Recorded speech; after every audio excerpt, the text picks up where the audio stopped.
بسم اللہ الرحمن الرحیم۔ السلام علیکم۔ آج کی ویڈیو میں آپ کے ساتھ ایک خط شیئر کروں گی جس کا مقصد ہے کہ اپنے دوست کو یہ بتانا کہ پاکستان کی ترقی اور خوشحالی قومی اتحاد میں پوشیدہ ہے۔ تو جواب کے لیے آپ نے سیدھے ہاتھ کی طرف ایڈریس لکھنا ہے، امتحانی حال، کمرہ امتحان، تاریخ جو اس دن تاریخ ہو آپ وہ تحریر کریں، عنوان لکھیں، ٹاپک لکھیں کہ پاکستان کی ترقی و خوشحالی قومی اتحاد میں ہے۔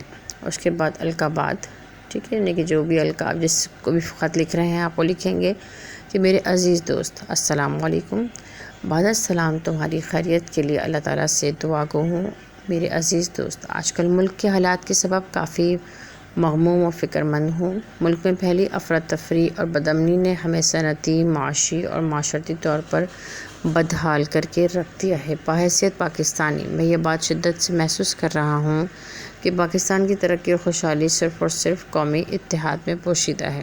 میرے عزیز، یہ ملک ہمیں بزرگوں نے بے پناہ قربانیوں کے بعد حاصل کیا ہے، چنانچہ اس کی حفاظت اب ہماری اولین ذمہ داری ہے، جس میں ملک کی سلامتی و ترقی کے لیے لسانی اور صوبائی سطح سے بالاتر ہو کر صرف ایک پاکستانی کی سوچ اپنانی ہوگی، تاکہ ہم بحیثیت قوم مل جل کر ملکی و قومی ترقی میں اپنا کردار ادا کر سکیں۔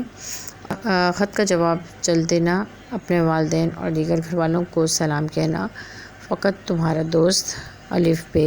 جی۔